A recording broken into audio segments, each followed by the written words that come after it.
നമസ്കാരം. ഞാൻ Bijeesh Valloor, professionally time ട്രേഡറാണ്. എല്ലാവർക്കും Bijeesh Valloor market prediction and അനാലിസിലേക്ക് സ്വാഗതം. നമ്മൾ നോക്കാൻ പോകുന്നത് Nifty, bank Nifty, fin Nifty. കഴിഞ്ഞ ആഴ്ചകളിൽ എന്തൊക്കെയാണ് സംഭവിച്ചിരിക്കുന്നത്, കറണ്ട് ട്രെൻഡ് എങ്ങനെയാണ് ഈ ഒരു ട്രെൻഡ് നമുക്ക് കൃത്യമായിട്ട് മാനേജ് ചെയ്യേണ്ടത്, എങ്ങനെ നമുക്ക് ഏതൊരു ഏരിയയിലാണ് നമുക്ക് റൈറ്റ് ആയിട്ടുള്ള എൻട്രി എടുക്കേണ്ടത്. അപ്പോൾ നിഫ്റ്റി നോക്കുക. നിഫ്റ്റിയുടെ കഴിഞ്ഞ ദിവസത്തെ ഒരു സിറ്റുവേഷൻ എന്ന് പറയുന്നത് ഒരു ഗ്യാപ്പ് അപ്പ് ഓപ്പണിംഗ് ആയിരുന്നു. അതിനുശേഷം പ്രോഫിറ്റ് ബുക്കിംഗ് വന്നുകൊണ്ട് 21,571 ക്ലോസ് ചെയ്യുന്നതാണ് നമ്മൾ നിഫ്റ്റിയിൽ കണ്ടിരുന്നത്. നിഫ്റ്റിയെ സംബന്ധിച്ചിടത്തോളം നിഫ്റ്റിയുടെ ട്രെൻഡ് ഒരു വീക്ക്നെസ് തന്നെയാണ്. ട്രെൻഡ് വോളറ്റാലിറ്റി ഉള്ളത് കൊണ്ട് ആ ഒരു ബൗൺസ് മാർക്കറ്റിൽ വരുന്നുണ്ട്. നിഫ്റ്റിയിലെ ഒരു പോസിറ്റീവ് സെന്റിമെന്റ് കിട്ടണമെങ്കിൽ കഴിഞ്ഞ ദിവസത്തെ ഒരു ഹൈ ശ്രദ്ധിക്കുക. കഴിഞ്ഞ ദിവസം ഒരു ഹൈയുടെ മുകളിലേക്ക്, അതായത് 21,720 വന്നിരിക്കുന്ന ഒരു ഹൈ 720 മുകളിലേക്ക് സസ്റ്റെയിൻ ചെയ്ത് കഴിഞ്ഞാൽ നിഫ്റ്റിയിൽ ഹയർ ലെവലിലേക്ക് ഒരു ബൈര ഓപ്പർച്യൂണിറ്റിക്ക് ഒരു സാധ്യതയുണ്ട്. ഹയർ ലെവലിലേക്ക് ഒരു ബൗൺസ് കിട്ടാനൊരു സാധ്യതയുണ്ട്. പക്ഷെ പ്രത്യേകം ശ്രദ്ധിക്കുക, ഇതിന്റെ മുകളിലേക്ക് സസ്റ്റെയിൻ ചെയ്യാത്തോടത്തോളം കാലം പ്രോഫിറ്റ് ബുക്കിംഗ് തന്നെയാണ് സാധ്യത. നിഫ്റ്റി ഇപ്പോഴത്തെ ഒരു കറണ്ട് ഒരു സിറ്റുവേഷൻ എന്ന് പറയുന്നത് വീക്ക്നെസ് ട്രെൻഡ് ആണ്. ആ വീക്ക്നെസ് ട്രെൻഡ് മാറണമെങ്കിൽ 720 മുകളിലേക്കെങ്കിലും അറ്റ്ലീസ്റ്റ് ക്ലോസിംഗ് പ്ലേസസിൽ നിലനിർത്താനായിട്ട് നിഫ്റ്റി കയ്യിലും സാധിക്കണം. എന്നാൽ മാത്രമാണ് ആ ഒരു മുകളിലേക്കുള്ള ഒരു ലെവലുകൾ ഇനി നമുക്ക് അപ്ഡേറ്റ് ചെയ്യാനായിട്ട് സാധിക്കുകയുള്ളൂ. പക്ഷെ ഇപ്പോഴത്തെ ഒരു സിറ്റുവേഷനിൽ അവര് റൈസ് ഷോർട്ട്സ് ആൻഡ് ഒരു ഓപ്പർച്യൂണിറ്റി യൂട്ടിലൈസ് ചെയ്യുന്നതാണ്. കൃത്യമായിട്ട് സപ്പോർട്ട് റെസിസ്റ്റൻസ് അനുസരിച്ച് ചെറിയൊരു ടൈം ഫ്രെയിമിൽ നമുക്ക് നോക്കാം. 5 മിനിറ്റ് ടൈം ഫ്രെയിമിൽ വരും ദിവസങ്ങളിലായാലും ഇൻട്രാഡേയിൽ നമുക്കത് എങ്ങനെ മാനേജ് ചെയ്യാം, ഏതാണ് റൈറ്റ് ആയിട്ടുള്ള സപ്പോർട്ട് റെസിസ്റ്റൻസ് ലെവലിൽ നമുക്ക് നോക്കാം. അതായത് നമ്മളിവിടെ മാർക്ക് ചെയ്തിരിക്കുന്നത് 21,720 മാർക്ക് ചെയ്തിട്ടുണ്ട്. 720 ഇമ്പോർട്ടൻ്റ് ആയിട്ടുള്ള റെസിസ്റ്റൻസ് ലെവലാണ്. അതിൻ്റെ ഒരു മുകളിലേക്ക് നിഫ്റ്റിക്ക് ഒരു സസ്റ്റെയിൻ ചെയ്യാൻ സാധിച്ചു കഴിഞ്ഞാൽ നിഫ്റ്റിയിലായാലും ഷോർട്ട് കവറിങ് റാലിക്ക് സാധ്യതയുണ്ട്. അപ്പം അതുകൊണ്ട് തന്നെ ആ ഒരു ലെവല് പ്രത്യേകം ശ്രദ്ധിക്കുക. അതുപോലെ തന്നെ നിഫ്റ്റിയിലായാലും ഇപ്പോൾ നമ്മൾ കഴിഞ്ഞ ദിവസത്തിൽ നൽകിയിരിക്കുന്ന ഒരു സപ്പോർട്ട്, ആ ഒരു സപ്പോർട്ട് ബ്രേക്ക് ചെയ്തിട്ടാണ് നിലനിൽക്കുന്നത്. അപ്പോൾ അതുകൊണ്ട് തന്നെ നിഫ്റ്റിക്ക് ഈ ഒരു ലെവലിൽ കുറച്ചൊരു വീക്ക്നെസ് ആണ്. ഈ ഒരു ലെവലിന്റെ ഒരു താഴത്തേക്ക് ഇവിടെ ഒരു യെല്ലോ ലൈൻ മാർക്ക് ചെയ്തിട്ടുണ്ട്. അതിന്റെ ഒരു താഴത്തേക്ക് നിഫ്റ്റി ഒരു സസ്റ്റെയിൻ ചെയ്താൽ വീക്ക്നെസ് ആണ്. ചെറിയൊരു ടൈം ഫ്രെയിമിലെ ഷോർട്ട്സിന്റെ ഒരു ഓപ്പർച്യൂണിറ്റി യൂട്ടിലൈസ് ചെയ്യാം. അപ്പോൾ നിഫ്റ്റിയിൽ ഇപ്പോൾ വരുന്ന ദിവസങ്ങളിൽ മാനേജ് ചെയ്യുമ്പോൾ ശ്രദ്ധിക്കുക, നിഫ്റ്റി ഓപ്പൺ ചെയ്യുന്നത് ഫ്ലാറ്റ് ഓപ്പണിംഗ് ആണ്. ഈ ഒരു ലെവലാണ് ഓപ്പൺ ചെയ്തത്. 21,580 തൊട്ട് താഴെയാണ്. ചെറിയൊരു ടൈം ഫ്രെയിമിലെ ഷോർട്ട് സെല്ലിന്റെ ഓപ്പർച്യൂണിറ്റിക്ക് കൂടുതൽ ഇമ്പോർട്ടൻസ് നൽകുക. ഇവിടുന്ന് ഒരു ഷോർട്ട് സെല്ലിനാണ് കൂടുതൽ സാധ്യത കൊടുക്കേണ്ടത്. ചെറിയ ടൈം ഫ്രെയിമിൽ ലോ ബ്രേക്ക് ചെയ്താൽ ഉടനെ ഷോർട്ട് സെല്ലിന്റെ ഓപ്പർച്യൂണിറ്റി യൂട്ടിലൈസ് ചെയ്യാം. 21,485 അടുത്തൊരു സപ്പോർട്ട് കാണുന്നത്. ഈ ഒരു സപ്പോർട്ട് ലെവലിലേക്ക് വരെയുള്ള ഒരു സാധ്യതയുണ്ട്. നിഫ്റ്റി ആയാലും വീണ്ടും ഇതിന്റെ താഴത്തേക്ക് സസ്റ്റെയിൻ ചെയ്ത് 21,420 ആണ്. 420 എത്തുന്ന ഒരു സമയത്ത് വളരെ ശ്രദ്ധിക്കണം. ഇതൊരു നല്ലൊരു സപ്പോർട്ടാണ്. ഈ ഒരു സപ്പോർട്ട് ഹോൾഡ് ചെയ്യുന്നുണ്ടെങ്കിൽ നമുക്ക് ബൈയിൽ ഒരു ഓപ്പർച്യൂണിറ്റി യൂട്ടിലൈസ് ചെയ്യാം. അടുത്ത റെസിസ്റ്റൻസിന് മുകളിലേക്കും ഹോൾഡ് ചെയ്യുന്നുണ്ടെങ്കിൽ കുറച്ചും കൂടി ഒരു സ്ട്രോങ് ആണ് മുകളിലേക്കുള്ള ഒരു അപ്പ് മൂവ്മെന്റ്. അപ്പോൾ അതുപോലെ തന്നെ നിഫ്റ്റി ഓപ്പൺ ചെയ്യുന്നത് ഗ്യാപ്പ് അപ്പ് ഓപ്പണിംഗ് ആണ്. 21,645 ഹയർ ലെവലിലേക്കായാലും നിഫ്റ്റിക്ക് റെസിസ്റ്റൻസ് ഉണ്ട്. അപ്പോൾ 645 താഴെയാണെങ്കിൽ വീക്ക്നെസ് ആണ്. ഗ്യാപ്പ് അപ്പ് ഓപ്പണിംഗ് ആയിരുന്നാലും വീക്ക്നെസ് ആണ്. ചെറിയ ടൈം ഫ്രെയിമിലെ ഷോർട്ട്സ് ആൻഡ് ഓപ്പർച്യൂണിറ്റി വന്നാൽ യൂട്ടിലൈസ് ചെയ്യുക. ചെറിയ ടൈം ഫ്രെയിമിൽ ലോ താഴോട്ട് ബ്രേക്ക് ചെയ്താൽ ഷോർട്ട്സ് ആൻഡ് ഓപ്പർച്യൂണിറ്റി യൂട്ടിലൈസ് ചെയ്യുക. 580 കൂടി ബ്രേക്ക് ചെയ്താൽ വീക്ക്നെസ് ആണ്. അപ്പോൾ നിഫ്റ്റിയിൽ ഓപ്പൺ ചെയ്യുന്നത് 21,645 മുകളിലാണെങ്കിൽ ബൈക്കാണ് സാധ്യത. ബൈയുടെ ഓപ്പർച്യൂണിറ്റിക്കാണ് കൂടുതൽ ഇമ്പോർട്ടൻസ് നൽകേണ്ടത്. ഷോർട്ട്സ് ആൻഡ് ഓപ്പർച്യൂണിറ്റി 21,645 ആ ഒരു സപ്പോർട്ടിന്റെ താഴെ നിലനിർത്തിയാൽ മാത്രമാണ് ഷോർട്ട്സ് ആൻഡ് ഓപ്പർച്യൂണിറ്റി യൂട്ടിലൈസ് ചെയ്യേണ്ടത്. അല്ലെങ്കിൽ ഈ ഒരു ലെവലിൽ നിന്ന് 21,645 സ്റ്റോപ്പ് ലോസ് പ്ലേസ് ചെയ്തുകൊണ്ട് ബൈയുടെ ഓപ്പർച്യൂണിറ്റി യൂട്ടിലൈസ് ചെയ്യാം.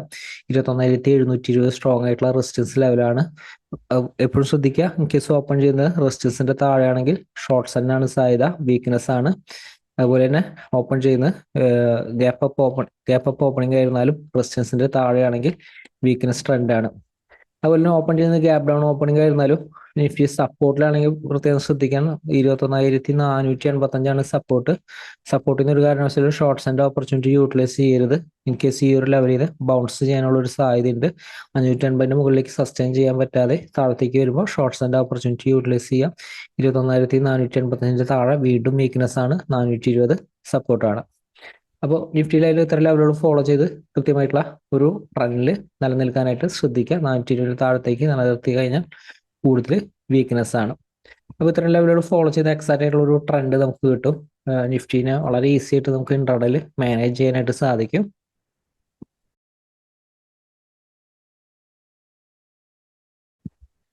ബാങ്ക് നിഫ്റ്റി നമുക്ക് നോക്കാം. ബാങ്ക് നിഫ്റ്റിയുടെ സിറ്റുവേഷൻ എന്ന് പറയുന്നത് നെഗറ്റീവ് ട്രെൻഡാണ്. പക്ഷെ കഴിഞ്ഞ ദിവസത്തെ ഒരു ക്ലോസിങ് കുറച്ചൊരു ഹയർ ലെവലിൽ ക്ലോസ് ചെയ്തെങ്കിലും ട്രെൻഡ് സ്റ്റിൽ നെഗറ്റീവ് തന്നെയാണ്. ട്രെൻഡ് നിഫ്റ്റിയെക്കാട്ടിയും കൂടുതൽ വീക്ക്നെസ് തന്നെയാണ് ബാങ്ക് നിഫ്റ്റി കാണുന്നത്. പക്ഷെ കഴിഞ്ഞ ദിവസത്തെ ഓപ്പണിംഗ് ആയാലും ശ്രദ്ധിക്കുക, അത് എക്സാക്റ്റ് ആയിട്ട് റെസിസ്റ്റൻസിനെ ബ്രേക്ക് ചെയ്ത് റെസിസ്റ്റൻസിന്റെ ഒരു മുകളിലൊക്കെ ആയിരുന്നു ബാങ്ക് നിഫ്റ്റി ആയാലും സസ്റ്റെയിൻ ചെയ്ത് നിലനിർത്തിയിരുന്നത്. അപ്പോൾ ബാങ്ക് നിഫ്റ്റി നമുക്ക് നോക്കാം.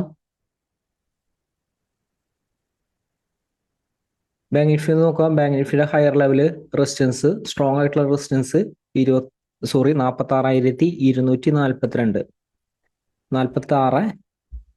46,242. ഇതിന്റെ മുകളിൽ സസ്റ്റെയിൻ ചെയ്യണം ബാങ്ക് നിഫ്റ്റിക്കായാലും അടുത്തൊരു പോസിറ്റീവ് സെന്റിമെന്റിന് വേണ്ടിയിട്ട്. ഇതിന് മുകളിൽ സസ്റ്റെയിൻ ചെയ്യുമ്പോൾ ഒരു കാരണവശാലും അഗ്രസീവ് ആയിട്ടുള്ള ഷോർട്ട്സ് ആൻഡ് ഓപ്പർച്യൂണിറ്റി യൂട്ടിലൈസ് ചെയ്ത് കൃത്യമായിട്ടുള്ള ഓപ്പർച്യൂണിറ്റി കിട്ടിയാൽ മാത്രമാണ് ഷോർട്ട്സ് ആൻഡ് ഒരു ഓപ്പർച്യൂണിറ്റി യൂട്ടിലൈസ് ചെയ്യേണ്ടത്. അല്ലെങ്കിൽ ഈ ഒരു ലെവലിന്റെ മുകളിൽ ബൈക്കാണ് കൂടുതൽ സാധ്യത.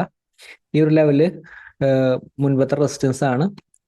ഈ ഒരു ലെവലിലാണ് ഞാൻ റെസിസ്റ്റൻസ് ആയി എടുത്തിരിക്കുന്നത്. പക്ഷെ ഈ ഒരു റെസിസ്റ്റൻസ് എന്ന് പറയുന്നത് നമ്മൾ എക്സാക്റ്റ് ആയിട്ട് നമ്മൾ കഴിഞ്ഞ ദിവസത്തെ ഒരു മാർക്കറ്റിൽ ഇപ്പൊ ബാങ്ക് നിഫ്റ്റി ആയാലും ഹയർ ലെവലിൽ നിന്ന് ഒരു ഫാൾ വന്നപ്പോൾ നമ്മൾ എക്സാക്റ്റ് ആയിട്ട് എടുത്തു പറഞ്ഞിരുന്നു ബാങ്ക് നിഫ്റ്റി ആയാലും റെസിസ്റ്റൻസ് കഴിഞ്ഞ ദിവസത്തെ ഹൈയുടെ തൊട്ട് മുകളിലാണ് റെസിസ്റ്റൻസ് എന്ന്. കഴിഞ്ഞ ദിവസത്തെ വീഡിയോ നോക്കിക്കഴിഞ്ഞാൽ നിങ്ങൾക്ക് എക്സാക്റ്റ് ആയിട്ട് അത് മനസ്സിലാവും.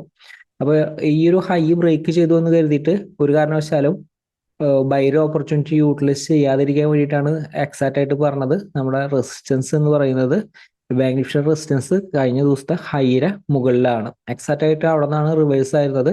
അതിനുശേഷമാണ് ബാങ്ക് നിഫ്റ്റിയിലും പ്രോഫിറ്റ് ബുക്കിംഗ് വന്നിരിക്കുന്നത്. അപ്പൊ ആ ഒരു റെസിസ്റ്റൻസ് തന്നെയാണ് ബാങ്ക് നിഫ്റ്റിയുടെ വരും ദിവസത്തെ റെസിസ്റ്റൻസും. അപ്പൊ അത് ഇമ്പോർട്ടന്റ് ആയിട്ടുള്ള ലെവലാണ്. അതിന്റെ ഒരു മുകളിലേക്ക് ബാങ്ക് നിഫ്റ്റിക്ക് ഒരു സസ്റ്റെയിൻ ചെയ്താലാണ് അടുത്തൊരു ബൈസിന്റെ വാല്യൂ വരുന്നത്. ലോവർ ലെവലായാലും 45,512. അപ്പോൾ ബാങ്ക് നിഫ്റ്റിയുടെ രണ്ട് സപ്പോർട്ടുകൾ കൂടി ഉണ്ട് കേട്ടോ, പ്രത്യേകം ശ്രദ്ധിക്കുക. പക്ഷെ 45,645 താഴെ ബ്രേക്ക് ചെയ്ത ഷോർട്ട്സ് ആൻഡ് ഓപ്പർച്യൂണിറ്റി യൂട്ടിലൈസ് ചെയ്യാം. ഈ ഒരു സപ്പോർട്ട് ഈസി ആയിട്ട് ബ്രേക്ക് ചെയ്തിട്ട് പോകുന്നത് നോക്കുക. പക്ഷെ in case shorts and position ചെയ്തിട്ടുണ്ടെങ്കിൽ എക്സിറ്റ് ചെയ്യേണ്ടത് 45,645 മുകളിലേക്ക് സസ്റ്റെയിൻ ചെയ്താൽ എക്സിറ്റ് ചെയ്യുക. അല്ലെങ്കിൽ വീണ്ടും ഇത് ബ്രേക്ക് ചെയ്താൽ 512 ബ്രേക്ക് ചെയ്താൽ കൂടുതൽ വീക്ക്നെസ് ആണ്, ഷോർട്ട് സെല്ലിനാണ് സാധ്യത വരുന്നത്. 47,200 അടുത്താണ്, ശ്രദ്ധിക്കാൻ 47,200 അടുത്താണ് അടുത്തൊരു സപ്പോർട്ട് വരുന്നത്. ബാങ്ക് നിഫ്റ്റി ഒരു ഗ്യാപ്പ് അപ്പ് ഓപ്പണിംഗ് ആയിരുന്നാലും റെസിസ്റ്റൻസ് ഉണ്ട്. 46,075 റെസിസ്റ്റൻസ് ആണ്. ഇതിന്റെ ഒരു താഴെയാണെങ്കിൽ ചെറിയ ടൈമിലെ ഷോർട്ട്സ് ആൻഡ് ഓപ്പർച്യൂണിറ്റി യൂട്ടിലൈസ് ചെയ്യുക, ഷോർട്ട് സെല്ലാണ് സാധ്യത. ഇതിന്റെ മുകളിലാണെങ്കിൽ പ്രത്യേകം ശ്രദ്ധിക്കുക, 26,242 മുകളിലേക്ക് സസ്റ്റെയിൻ ചെയ്യാൻ പറ്റാതെ 46,075 ബ്രേക്ക് ചെയ്ത ഷോർട്ട്സ് ആൻഡ് ഓപ്പർച്യൂണിറ്റി യൂട്ടിലൈസ് ചെയ്യാം. അല്ലെങ്കിൽ ഇതിന്റെ ഒരു മുകളിൽ ബാങ്ക് നിഫ്റ്റി സസ്റ്റെയിൻ ചെയ്യുന്നുണ്ടെങ്കിൽ പ്രത്യേകം ശ്രദ്ധിക്കുക, ബാങ്ക് നിഫ്റ്റി 26,242 മുകളിലേക്ക് ഒരു ക്ലോസിംഗ് ബേസിസിൽ നിലനിർത്തലാണ് വരും ദിവസങ്ങളിലായാലും ഒരു പോസിറ്റീവ് കാണുന്നത്, മുകളിലേക്കായാലും ഒരു പോസിറ്റീവ് കാണുന്നത്. അപ്പൊ അതുകൊണ്ട് തന്നെ ഈ ഒരു ലെവലിൽ നിന്ന് ബൈയുടെ ഓപ്പർച്യൂണിറ്റി യൂട്ടിലൈസ് ചെയ്യുമ്പോൾ ഏറ്റവും ചെറിയൊരു സ്റ്റോപ്പ് ലോസിൽ മാനേജ് ചെയ്യാനായിട്ട് ശ്രദ്ധിക്കാം. മാക്സിമം സ്റ്റോപ്പ് ലോസ് 46,075 അപ്പൊ ഇതിന്റെ ഒരു താഴത്തേക്ക് പോയി കഴിഞ്ഞാൽ ഉടനെ പൊസിഷൻ എക്സിറ്റ് ചെയ്യണം. റിവേഴ്സ് ട്രേഡ് ചെയ്യുന്ന രീതിയിൽ, അതായത് ഷോർട്ട്സ് ആൻഡ് ഓപ്പർച്യൂണിറ്റി ചെയ്യുന്ന രീതിയിൽ ആയിരിക്കണം ഈ ഒരു ലെവലിൽ എൻറ്റർ ചെയ്യേണ്ടത്. ഇപ്പൊ ബാങ്ക് നിഫ്റ്റിയിലും എത്ര ലെവലുകൾ ഫോളോ ചെയ്ത് കൃത്യമായിട്ടുള്ളൊരു ട്രെൻഡിൽ നിലനിൽക്കാനായിട്ട് ശ്രദ്ധിക്കാം. ഫിൻ നിഫ്റ്റി നമുക്ക് നോക്കാം.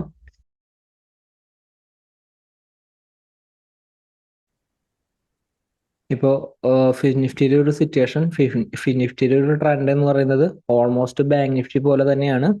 വരും ദിവസങ്ങളിലും കഴിഞ്ഞ ദിവസത്തെ ഹൈയുടെ മുകളിലേക്ക് ഒരു സസ്റ്റെയിൻ ചെയ്ത് നിലനിർത്തി കഴിഞ്ഞാലാണ് വരാൻ പോകുന്ന ഒരു ദിവസങ്ങളിലായാലും ആ ഒരു പോസിറ്റീവ് സെന്റിമെന്റിൽ അത് കാണുന്നത്. അപ്പോൾ ഇതനുസരിച്ച് നമുക്ക് ഫിൻ നിഫ്റ്റിനെ എങ്ങനെ മാനേജ് ചെയ്യാം. ട്രെൻഡ് സ്റ്റിൽ വീക്ക്നെസ് തന്നെയാണ്, ട്രെൻഡ് സ്റ്റിൽ നെഗറ്റീവ് തന്നെയാണ്. ചെറിയൊരു പോസിറ്റീവ് സെന്റിമെന്റിൽ കിട്ടണമെങ്കിൽ കഴിഞ്ഞ ദിവസത്തെ ഒരു ഹൈയുടെ മുകളിലേക്ക് സസ്റ്റെയിൻ ചെയ്യണം. അപ്പോൾ നമുക്ക് 5 മിനിറ്റ് ടൈം ഫ്രെയിമിൽ നമുക്ക് നോക്കാം. ഇപ്പോൾ ഫിൻ നിഫ്റ്റിയിലും ഹയർ ലെവലിൽ ശ്രദ്ധിക്കുക, ഹയർ ലെവൽ 20,620 ഇതിന്റെ മുകളിലേക്ക് സസ്റ്റെയിൻ ചെയ്താലാണ് ഒരു ബൈയുടെ ഒരു സെന്റിമെന്റ് വരുന്നത്. Maximum stop loss 20,577. ഇതിനപ്പുറത്തേക്ക് സ്റ്റോപ്പ് ലോസ് പ്ലേസ് ചെയ്യരുത്. കാരണം നിഫ്റ്റി ഇതിന്റെ മുകളിലേക്ക് ഒരു സസ്റ്റെയിൻ ചെയ്യുന്നുണ്ടെങ്കിൽ ഈ ഒരു സ്റ്റോപ്പ് ലോസിൽ അത് വർക്ക് ചെയ്യും. അപ്പോൾ നിഫ്റ്റി ഓപ്പൺ ചെയ്യുന്ന ഒരു ഗ്യാപ്പ് അപ്പ് ഓപ്പണിംഗ് ആണ്. ഈ ഒരു റെസിസ്റ്റൻസിന് മുകളിലാണെങ്കിൽ വെയിറ്റ് ചെയ്യുക. 620 മുകളിലേക്ക് സസ്റ്റെയിൻ ചെയ്യാനായിട്ട് വെയിറ്റ് ചെയ്യുക. അല്ലെങ്കിൽ 577 താഴെ സസ്റ്റെയിൻ ചെയ്താൽ ഷോർട്ട്സിന്റെ ഓപ്പർച്യൂണിറ്റി യൂട്ടിലൈസ് ചെയ്യുക. 500 സപ്പോർട്ട് ഹോൾഡ് ചെയ്യുന്നുണ്ട് നോക്കുക. ഹോൾഡ് ചെയ്യുന്നുണ്ടെങ്കിൽ ക്വിക്കായിട്ട് പ്രോഫിറ്റ് ബുക്ക് ചെയ്യുക. അല്ലെങ്കിൽ ഇത് ബ്രേക്ക് ചെയ്താൽ വീണ്ടും വീക്ക്നെസ് ആണ്. 20,415 അടുത്താണ് സപ്പോർട്ട് വരുന്നത്. ഈ ഒരു സപ്പോർട്ട് എത്തുമ്പോഴേക്കും പ്രോഫിറ്റ് ബുക്ക് ചെയ്യാനായിട്ട് ശ്രദ്ധിക്കുക. ഇൻ കേസ് ഓപ്പൺ ചെയ്യുന്നത് ഒരു ഗ്യാപ്പ് ഡൗൺ ഓപ്പണിംഗ് ആണ്. 20,530 ബ്രേക്ക് ചെയ്ത് വരുന്ന ഒരു ഓപ്പണിംഗ് ആണെങ്കിൽ ചെറിയ ടൈമിലെ ഷോർട്ട്സ് ആൻഡ് ഓപ്പർച്യൂണിറ്റി യൂട്ടിലൈസ് ചെയ്യുക. ക്വിക്കായിട്ടുള്ള ഒരു ഫാള് മാർക്കറ്റിൽ ലഭിക്കും. In case gap up opening ആയിരുന്നാലും 20,577 താഴെ നിലനിൽക്കുമ്പോൾ ഷോർട്ട്സിന്റെ ഒരു ഓപ്പർച്യൂണിറ്റിക്കാണ് കൂടുതൽ ഇമ്പോർട്ടൻസ് നൽകേണ്ടത്. 530 ഹോൾഡ് ചെയ്ത് ഇതിന്റെ മുകളിലേക്ക് സസ്റ്റെയിൻ ചെയ്യുന്നുണ്ടെങ്കിലാണ് ബൈ സെന്റിമെന്റിലേക്ക് നിലനിൽക്കേണ്ടത്. റെസിസ്റ്റൻസിന് മുകളിൽ ഓപ്പൺ ചെയ്യുമ്പോൾ ബൈക്കാണ് കൂടുതൽ ഇമ്പോർട്ടൻസ് നൽകേണ്ടത്. റെസിസ്റ്റൻസിന് മുകളിൽ ബൈക്കാണ് കൂടുതൽ ഇമ്പോർട്ടൻസ് നൽകേണ്ടത്. In case gap down opening ആണ് ഈ ഒരു ലെവലാണ് ഓപ്പൺ ചെയ്യുന്നത്. ഇൻ കേസ് ഒരു ബൗൺസ് ചെയ്താലും 530 റെസിസ്റ്റൻസിന് മുകളിലേക്ക് സസ്റ്റെയിൻ ചെയ്യാൻ പറ്റാതെ ഷോർട്ട്സിന്റെ ഓപ്പർച്യൂണിറ്റി വന്നാൽ യൂട്ടിലൈസ് ചെയ്യാം. ഓപ്പണിംഗ് റേഞ്ച് ബ്രേക്ക് ചെയ്താൽ ഷോർട്ട്സിന്റെ ഓപ്പർച്യൂണിറ്റി യൂട്ടിലൈസ് ചെയ്യാം. 20,415 എത്തുമ്പോൾ ശ്രദ്ധിക്കുക. ഈ ലെവല് സപ്പോർട്ടാണ്, ഇമ്പോർട്ടന്റ് സപ്പോർട്ടാണ്. അപ്പോൾ നിഫ്റ്റി, ബാങ്ക് നിഫ്റ്റി, ഫിൻ നിഫ്റ്റിയിൽ ഇത്ര ലെവലുകൾ ഫോളോ ചെയ്ത് കൃത്യമായിട്ടുള്ള ട്രെൻഡിൽ നിലനിൽക്കാനായിട്ട് ശ്രദ്ധിക്കുക. മാർക്കറ്റിലെ വലിയ അവസരമായിട്ട് നമുക്ക് വരും ദിവസത്തെ അപ്ഡേറ്റിൽ വീണ്ടും കാണാം. എല്ലാവരും വലിയ ഷെയറുകളും കമ്പനികളും പ്രതീക്ഷിക്കുന്നു. എല്ലാവർക്കും നന്ദി.